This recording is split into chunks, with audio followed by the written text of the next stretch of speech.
peeps, welcome to another video. Today it is the full circle skirt tutorial and I'm taking you through from drafting your pattern, cutting out your fabric, assembling your skirt, how to level your hem and finishing off the hem with bias binding by hand. So let's get started.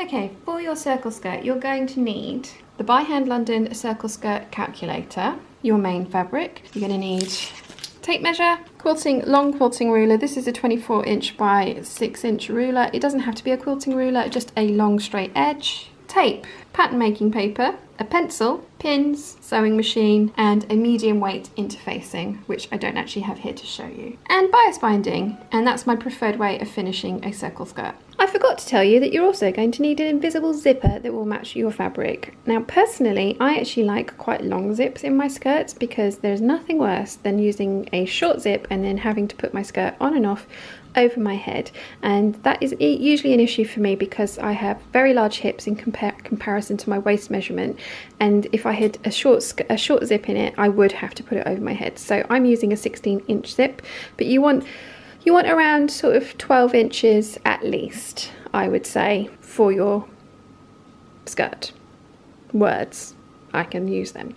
Okay, lovely peeps, so we are going to make ourselves a full circle skirt, and I like to work in inches because I'm weird and I want a full circle skirt, so I'm going to tick that box. I want a midi, but I'm actually going to make mine 29 inches long, so we're not going to do that one. And you need to add in your waist measurement. Now, this app does not include wearing ease, so you need to add in the amount of wearing ease that you would like in your skirt. I personally want about 1.5 inches, so I have put 29 in, and then you just click do the maths please, and it will give you your waist radius and also the fabric amount that you require, which is great. Now obviously I'm making mine a little bit longer, so I'm going to need a little bit more fabric than this. The other thing it'll tell you is if your skirt will fit onto a 45 or a 60" fabric. Now don't worry about those too much because there are ways and means of cutting out these things that mean that you can use a 45" fabric if that's the one that you really want to make. Most of those will involve paneling the skirt, so I'm going to do some panelled circle skirts in the future, but for now we are doing a plain fabric and a full circle skirt. So they've put here a diagram of what you need of your cutting for your pattern. I'm actually going to make myself a pattern because I love this shape and I'm going to make more than one, and I don't want to have to draw it out every single time. I will be drafting myself a pattern, and they also have let you know here they've included a 5/8 inch seam allowance and a hem allowance of 1 inch. That's important to note too because the way I hem my circle skirts is with bias binding, which usually only means that I turn it up by just over 1/4 inch. The next thing that you need to do is actually draft your pattern, attach your waistband, insert your invisible zipper and hem your skirt, and then you're done. I'm going to make a few tweaks and changes to mine because with this method you would end up with 2 side seams and a side zipper, which is not my actual favourite. I prefer a back zipper, so I'm going to split my back pattern piece into 2 and add seam allowances to those. So let's get started. Okay, so I actually have 125cm wide paper, and I have 300 meters of this on a roll that I bought about 2.5–3 years ago from Moreplan for around about 70 to 80 pounds, I want to say. That included shipping because it was free shipping on any order over 40 pounds. And as you can see, I still have lots of this left. Now if you don't have such wider tracing paper, it's not a problem. You're going to just have to use tape and piece your pattern pieces together.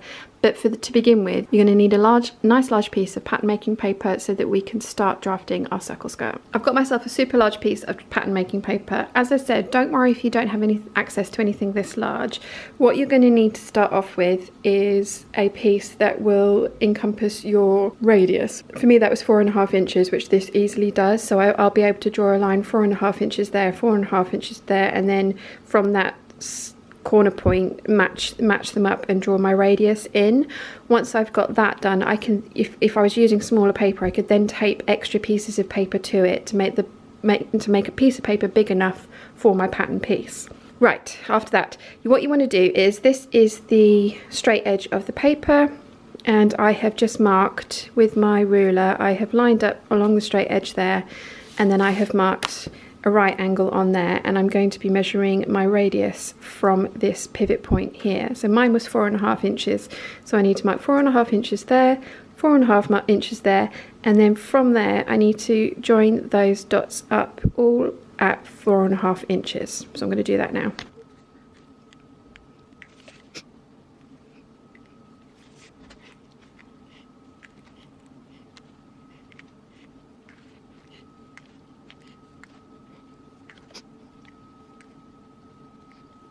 Okay, so I've drawn a few points in there, and I'm now just going to go in and fill in the gaps.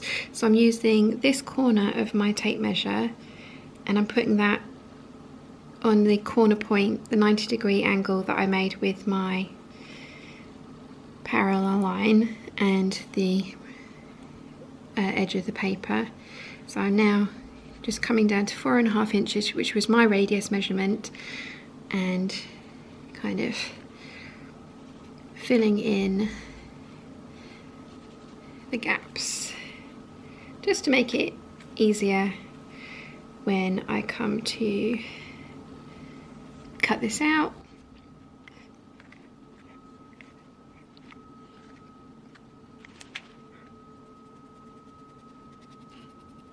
Okay, so I've drawn in my 4.5 inch radius, and this is including a 5/8 of an inch seam allowance here. So your actual waist measurement is the one that's going to be going around here. So now what we need to do is determine the length of our skirt. Now for me, I would like that to be 29 inches. That is a very flattering length on me. It's mid-calf, it's a long midi skirt.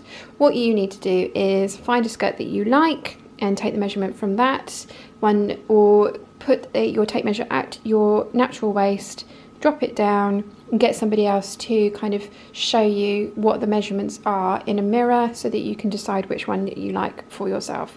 As I say, I'm doing mine 29 inches long. So I need to make a mark from this point here, 29 inches down, and that's going to be the hem of my skirt. So I've made my mark, which is 29 inches from this point here, not from the corner, from this point here. And so what I need to do now is a larger version of what I did here, and I'm going to take the end of my tape measure, line it up with there, measure down 29 inches and make marks all the way around to join them up, and that will be the front pattern, the front piece of our circle skirt pattern.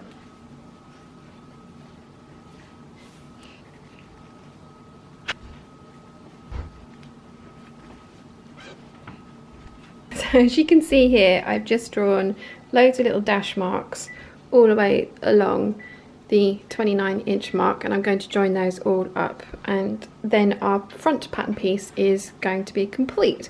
You need to add in your cut on the fold marking there, and you're going to want to add in as much information about this pattern piece, so the date that you made it, the waist measurement that you used, the amount of ease that you added into that waist measurement, and you want to put cut 1 on the fold. Okay, so I have filled in the gaps and made that into a solid line. The other thing that I have done, so that piece that we've just done is finished, and it's our front circle skirt piece, and we're going to cut one of those on the fold. So I have added in a cut on the fold line there.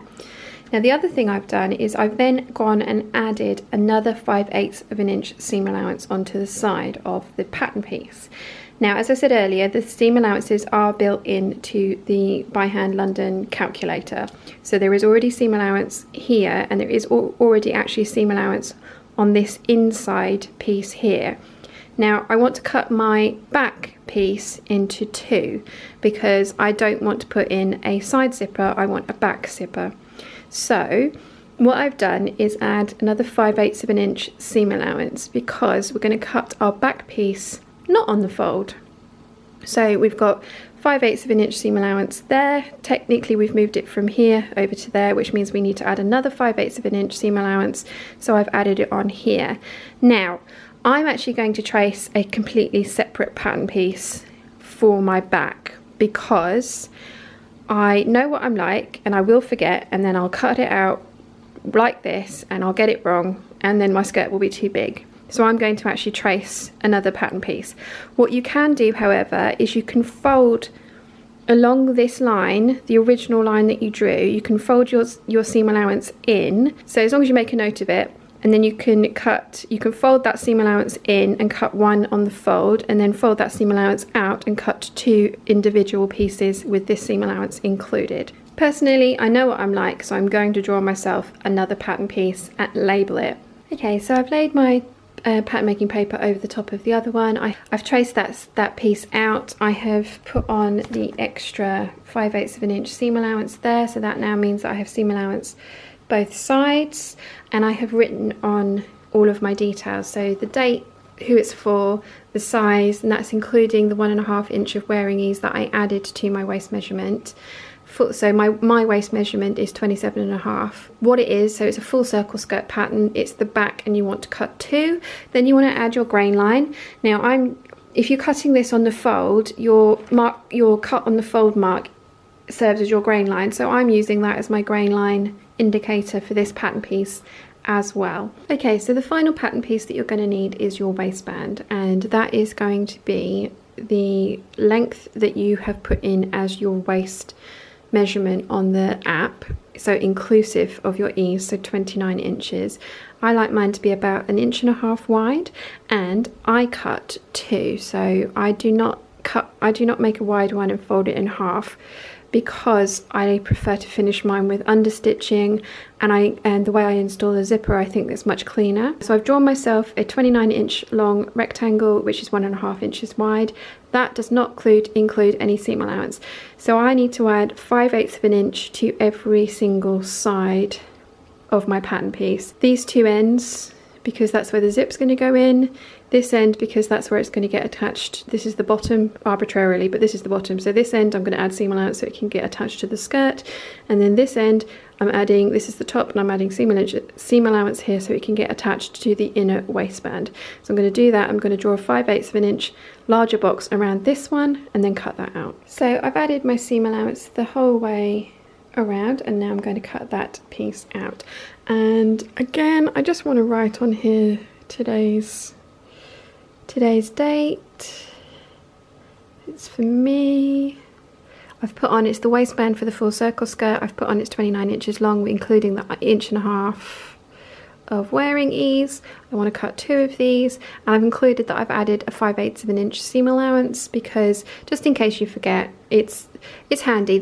I mean, obviously this one you're not going to have pattern instructions for putting it together, so for a future reference, for future you, just add in as many details as you think you will want to know if you come to make this again. Once you've done this and cut this out, congratulate yourself, because you have just drafted yourself a pattern. I don't care if it's a simple one, you have drafted a pattern. Okay, so I've come to pin my fabric out, and because I've chosen this length, I can't pin my fabric, I can't fold my fabric selvage to selvage, because the skirt is too long for that. So I have folded it lengthways. So this is my selvage here, that's my selvage there. Can't fold it that way, so I folded it that way, which means that I can get this piece on. I'm now going to place my other skirt pattern piece on to try and use the fabric as economically as possible, and then I am going to place the waistbands on, and I'm going to place the waistbands on using the normal grain, not the cross grain. Okay, so I've cut out 2 of my waistband out of my fashion fabric, and I have just cut out 1 of my medium weight interfacing. I'm going to interface the one side, see how I feel. I may choose to interface the lining, but I'm not sure as yet, because you want a stiff waistband for this kind of skirt, but you don't want it so stiff that it's uncomfortable. So after all the drafting and cutting out, we now need to assemble our skirt, and you can guess what kind of seam finish I'm going to use. I'm going to French seam the side seams, and I'm going to use bias binding on the back seam where the zipper is going to go, and I'm also going to mix it up a bit and use that on the bottom of the waistband rather than turning it under, and I'm going to use bias binding for the hem as well. Okay, so if you have a fabric that is not like, I mean, this one is not too bad because it's crepe one side and satin the other, but if you have something that is very similar both sides. You want to mark which side is your front and your back so that you don't get confused and sew the wrong pieces together. Now for French seams, what you need to do is you need to put the wrong sides together. I'm having the satin side as my wrong side and the crepe as my right side. So I have the wrong sides together, and you're going to sew at 3/8 of an inch down both sides. And the pattern that we've drafted has got 5/8 of an inch seam allowance, so 3/8 of an inch first. So after you've sewn your seam together at 3/8 of an inch, you want to take your scissors and you want to trim off around about 1/4 of an inch, so you're ending up with 1/8 of an inch left. And you're going to do that on both of the seams that you've just sewn all the way to the top, and then we're going to press. Once you've sewn your seam in and trimmed off the excess, you then want to bring your piece over to the ironing board, and I've now got it right sides together, and I'm pressing that seam so that when I come to sew it, it's nice and flat. I'm going to pin lots and lots of pins in here to make sure, because this fabric is slippery and is slinking around, but yes, press it and then pin it. Right, so after you have ironed your pieces, you want to come back and you want to pin them. You're going to sew this at 1/4 of an inch, which will encase the raw edge. Now I'm finishing my back seam with bias binding because we can't French seam that, because that's where we need to put our zip in. I am using this rainbow bias binding from Prim, but you could definitely use one that matches much better with your chosen fabric. You know me, I just like I like the rainbow, I like the brightness. I think it makes interesting interiors. I'm sewing my bias binding onto the back seam on the wrong side of the fabric. I'm then going to flip it over and top stitch it down, and I will show you how I do that when we get to it. When I'm finishing the bias binding off, I like to use my edge stitch foot, or this is actually a blind stitch foot, which should come with most machines. And you want to move your needle over. I have mine nearly as far over as it will go into the left position, so that it's catching the binding as I sew, and I'm using this guide to run up against the edge of the binding to make sure I have a straight line. I'm not pinning it in place, I'm kind of folding it over as I go and using my fingers to make sure that everything is lying flat. So I'm going to finish both sides of bias binding like that. So once you have finished your back seams and you have French seamed your side seams, you need to press your side seams towards the back. You need to press your bias binding to make sure it's lying flat, and then we are going to interface our waistband. Now not all interfaces are created equal, so you want to use the manufacturer's instructions when you're using your interfacing. I'm not going to tell you how I've done mine because, as I say, every single one is a little bit different, so you want to follow the manufacturer's instructions. Okay, so once you've interfaced your waistband, you're going to need to pin it to your skirt, and the way I like to do that is I find the center of the waistband, the center of the front center of the skirt, and pin those together, pin the edges together, and then pin the edges together, and then put pins in to meet up in the middle of each half. And we're going to sew this down at 5/8 of an inch, and you want to sew from this skirt side because that is the side that things can go wrong and get caught. This is a flat piece of fabric, so it should in theory behave itself much better than the skirt side's going to. So once you've sewn your waistband in, you're then going to want to press the seam allowance up towards the waistband. Okay, so next we are going to install our invisible zipper. So I have my zipper right side to right side of the fabric, so the zip pull is facing the right side of the fabric. I've actually pinned it so that the tape is level across the top there, and I've pinned it, mine's actually a little bit smaller seam allowance than 5/8. I think I'm pinned at about half an inch here, but you want to pin so that where you're sewing is 5/8 of an inch or your desired seam allowance away from the edge of your fabric. Now I have my invisible zipper foot on my machine, which has two little grooves that the zipper teeth run into so that it rolls the zipper teeth out of the way so it can sew nice and closely but not too close to those. And I do like to move my needle over. It is moved over 2 ticks here, but it actually, because of the foot that it's got in, it only moves it over sort of 1.5. So you want, whatever machine you've got, you want to play around with your invisible zipper foot and work out which is the best method for you. So once you've sewn in the one side, you want to zip your zipper up and make sure that you've gotten too close to the teeth or anything like that. I've not pressed this yet, so I did have to struggle a little bit to get that up because the fabric didn't have the memory to stay out of the way, but once I've pressed it, that will be great. So the next thing that I want to do is turn it so that the back of my zipper is facing me, and with a pen I want to mark on where the waistband meets, and that will be my guide for putting in the zip on the other side. I'm not going to do it on screen because I did it last time and I got it wrong. I moved the screen, I put the line in the wrong place, so I had to take it off and move it. So I'm going to just do that. So you can see that I've marked in where my waistband sits. So when I come to pin this in on the other side, that's the first place I'm going to pin it, and then I'll pin it up and down from there. And in theory, that should give you a nice matching seam when you sew the other side in. It doesn't always work, but it's a good starting point. Okay, so I've pinned the other side of my zip in, and again, you want to make sure that your zip's not twisted and that it will actually zip up when you have sewn it in. Ask me how I know. This is the zip we've just sewn in. I've turned it over so the teeth are on the outside, the zipper pull is facing the right side of the fabric. I have matched up the mark that I've made with my waistband, and as you can see, this one is actually a little bit off at the top, whereas the other one is sitting flush at the top. Don't worry about that too much. What you want is your waistbands to be this intersection to join up nicely, and we can sort this out when we come to sew the waistband lining on in a minute. So I'm going to move my needle position over to the right hand side and sew that zipper in. Fingers crossed it works first time, we shall see. Okay, so my skirt has gone in. It is not 100% perfect, but it is 99% perfect, and I don't want to unpick that, so I am going to leave that as is. So the next thing that we're going to do is put on our waistband lining. So I'm trying something a little bit different with my waistband facing lining piece. Usually I would press up the edge by the just under the seam allowance, so 5/8 of an inch. I'd press it up by 1/2 an inch and then pin it down and stitch in the ditch from the right side of the finished garment. But I'm going to give this a try instead because I kind of like the idea of having a little bit more of this on the inside of my skirt. So what you want to do now is you want to sew the waistband facing lining to the waistband attached to the skirt right sides together. Okay, so I've sewn my facing to my waistband, and I've actually done this at 3/4 of an inch instead of 5/8 because I want it to just be on top of where the zipper stop is, so that when we fold this over, then the zip is finishing right at the top of the waistband.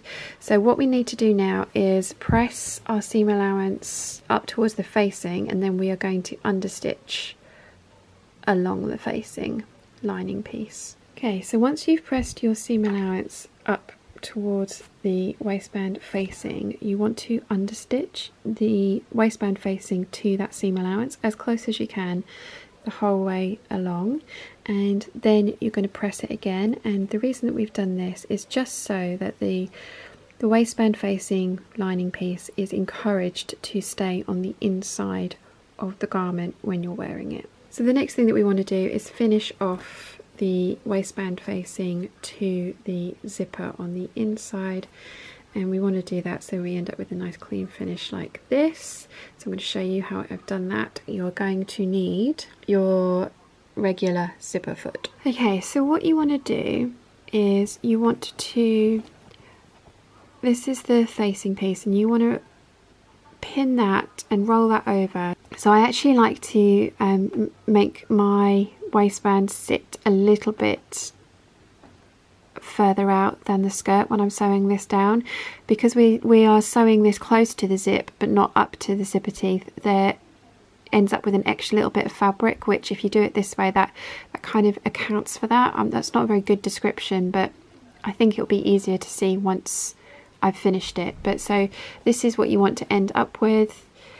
So both lines of your waistband stitching and your understitching visible, it pinned to that, and then you are going to sew close to your zipper teeth so sort of kind of there, but not right on your zipper teeth, so that the lining waistband, the waistband facing lining piece doesn't get caught in the zipper teeth. Okay, so there's the line of stitching that I've just done. If you look at the other side, this is the line of stitching for the zip, so you can see I'm close to, but not on top of that. Now we are going to trim the bulk, but you just want to turn it through and make sure that you haven't caught anything that you didn't want to catch, which that's looking good. So what we're now going to do is trim off all the bulk, not cutting through the line of stitching that we've just done, this one here, but close to it, to take away that. And then if you turn it through again, give your zip a little pull, and yeah, here we go. We've got our waistband facing caught to our zipper tape, so that's all nice and neat. As we've got our zip foot on, I'm now going to close up the back seam, because this is the ideal foot to do that with. Okay, so I've pinned my back seam all the way down to the hem from where the zip has been finished, and I have got my regular zipper foot in with the needle all the way over to the right, and I'm going to put my skirt underneath and make sure everything's flat. You won't be able to get right up to the stitching line for your zip, but you'll be able to get sort of 2-3 millimeters away, and you want to overlap that bottom bit of stitching for your zip by about 2 or 3 millimeters to start your seam for the back of your skirt. So I'm going to do mine and show you what I mean. Okay, so you can see what I was talking about here. So this is the bottom of my zip, and that's the line of stitching that I've just done. I've overlapped them and I've gotten as close as I possibly can, but it's never going to be right up to the bottom of that. And then I've just sewn all the way down. So I'm now going to press that one open, and then I'm going to finish off the waistband. So the final thing that we need to do before we can start hemming is to finish off the inside waistband. Now, as I said, I used to press mine up by just under the seam allowance, and then I would pin through from the front and stitch in the ditch. This time round I have added the bias binding finish to this. So as you can see, this is where I'm going to be stitching, and I'm way out with the seam allowance, because this is not as wide as our seam allowance that we're using, but I still think it's going to look really pretty. So what we're going to do now is I've pinned it the whole way around the waistband, and we're going to stitch in the ditch, which is literally running a line of stitches in this ditch that's created by the seaming that we've done attaching the waistband to the main body of the skirt. Now you can finish this by hand. Lots of people prefer to do it that way. I personally don't mind hand sewing, but I think that stitching in the ditch is a quick and clean method of attaching the waistband, so I do it that way. I am going to be hand stitching the hem of this. Okay, so stitching in the ditch is literally that. We are running the middle part of our foot so that the needle comes right into that line there.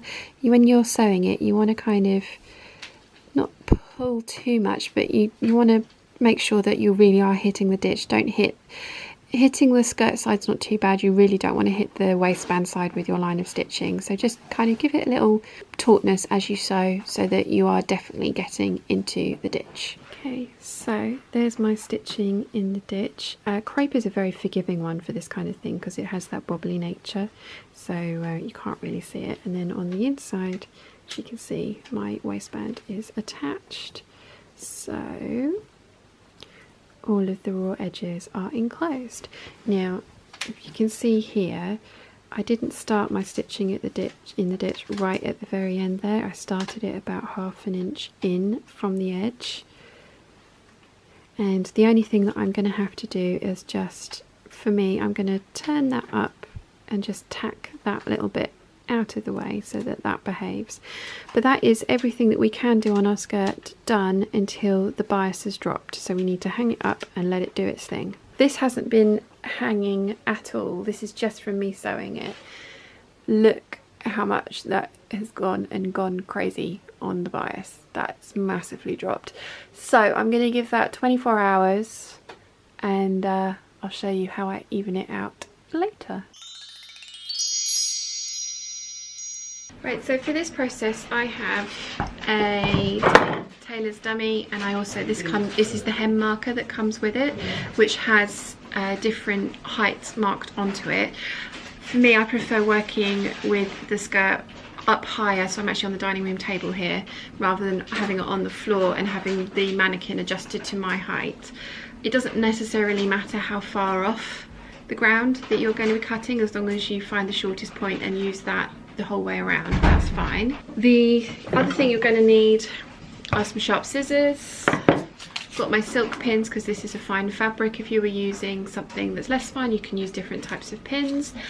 If you don't have a dressmaker's dummy, don't worry, you can also use a one of those stretchy coat hangers that can pull the waistband taut, and use that as your hanging level. So the other thing you can do is you can lay your skirt out flat on a flat surface. You can use your tape measure and you can measure from the hem to the shortest point, mark that, and then just move your tape measure around slowly at increments, marking the same distance, and then chop it off that way. And I do that for some dresses that I work with, but I wanted to show you how I'm doing it with the dummy and the hem guide that came with the dressmaker's dummy. Right, so you want to find your shortest point. For me, this is the side seams, but double check that, measure quite a few points and what that look like the shortest, and double check that. But for me it's the side seams, and that's because these bits were cut on the correct grain, whereas all the bits that have dropped are what were on the bias. So that's where it's hitting the shortest point. So I'm going to use this guide, this line, the entire way around the base of the skirt, and put a pin in at the 19 centimeters the whole way around. So I have the guide in front of the skirt, and I'm going to take a pin, move the skirt around ever so slightly. This is not a fast process, but the more accurate you are, the better your hem is going to look.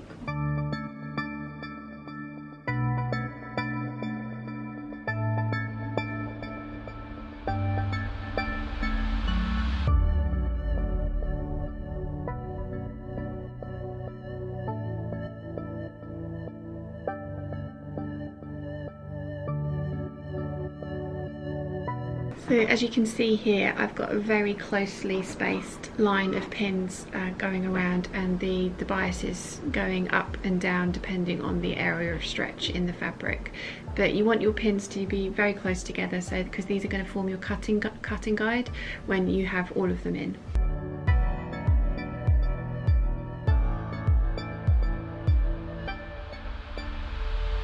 Right, so I've put a fairly dense line of pins all the way around the skirt at the height that I'd marked, which was my shortest point, which was my side seams. So I'm now going to trim all that excess off, and I'm actually going to leave the skirt on the mannequin, and I'm going to do it with my shears, which is why I've put such a dense line of pins in, so that I can follow it like a line of drawing. So I'm going to do that now.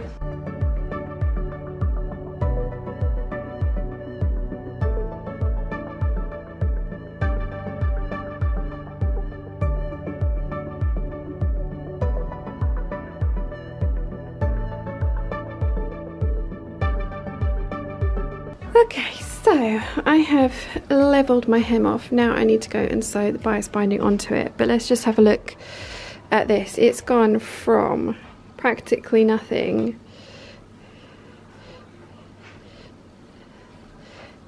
that's a good 3 inches there, and again probably about 4 inches there around to the side. Gosh, that one, that's a good 5 inches there that's dropped. So yeah, this is why you let your dresses and skirts with circle skirts on them hang and let the bias do its thing. So the next thing that we need to do is finish our hem. Now you could do a narrow rolled hem on this if you chose, but I am going to use bias binding because I love the way it looks. I love the pop of colour you get when this one when it walks, and I have it's just going to mirror the rest of the insides where I've used the binding on it as well. So I'm going to find the back seam. I'm going to sew in this stitch here, and I'm going to attach that to the right side of the binding to the right side of the fabric, so we can then press it under and hand hem it once it's all installed. So you can, if you choose, pin your binding to the hem the whole way around. I just anchor it for the beginning part, and then I have the spool on my lap, and I get some excess and I let it play out and sew in that way. So if I was working with a small reel of binding, then I do kind of play Russian roulette with whether I have enough or not, but this is my preferred method of doing it. I've also left myself a good couple of inches here. I'm going to start sewing around here, and I've left this much so that I can attach it to the other end of this when I get all the way around to then finish off that seam. Okay, so I backstitched at the start, and then I have gotten to the end and I've left about 3 inches in there, and I've backstitched here as well.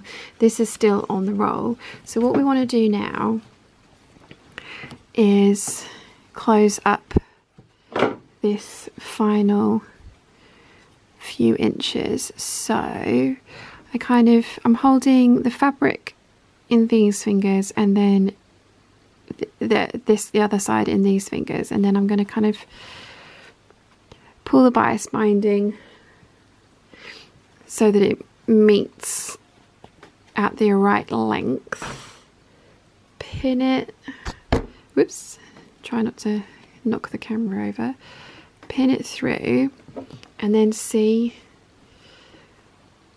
So actually that's about ½ an inch away from where the pin is about ½ an inch away from where it should be, because there's all that room in there. But now I know that, so I can just sew ½ an inch further in on here. So I'm going to sew, and the way I do it is that I sew from the fold to the other fold, and I back stitch at the start and at the finish. Okay, so my first line of stitching that I put in was a little bit too far away, and so there was still quite a big gap when I pulled everything taut.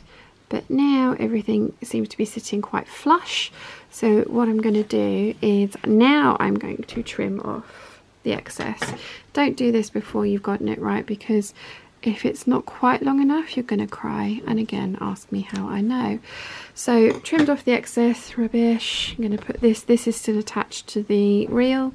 So now what I'm going to do is just finish off that line of stitching from these 2 points to anchor the rest of the binding to the skirt. So next up, you want to press your binding over to the wrong side of your skirt, and I like to turn mine over, and then when I'm pressing I kind of push against it, so you end up with this little tiny 1/8 of the fabric showing, and I just find that gives me a nice even hem the whole way around. So you're going to press the entirety of the skirt, and then we're going to hand sew it. Okay, so we're going to be hemming our skirt. You're going to need the appropriate needle and thread, something awesome to watch, scissors. This last one is very, very important because you will be here for a while. Sustenance. They are Bakewell cookies. I have stolen them from Mum. I don't think she'll mind. But yes, so we're going to do some hand hemming now. Okay, so you want to be blind stitching this to the bias binding to the main body of the skirt, and you want it so that your stitching is as invisible as possible. It's never going to be completely invisible, but as fine as possible is what you are after. So you want to take, with your needle, you want to take around about just under an inch of bias binding on per stitch, and then when you come to take some of the main body of the skirt, you want to take maybe 1 or 2 strands of the fabric, as fine a bite of the fabric as you can possibly manage, and you're going to do that the entire way around.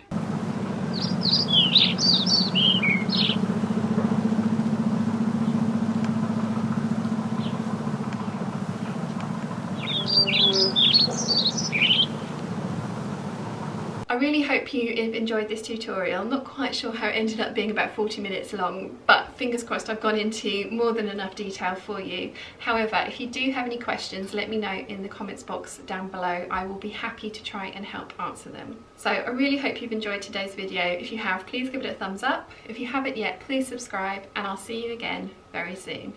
Bye!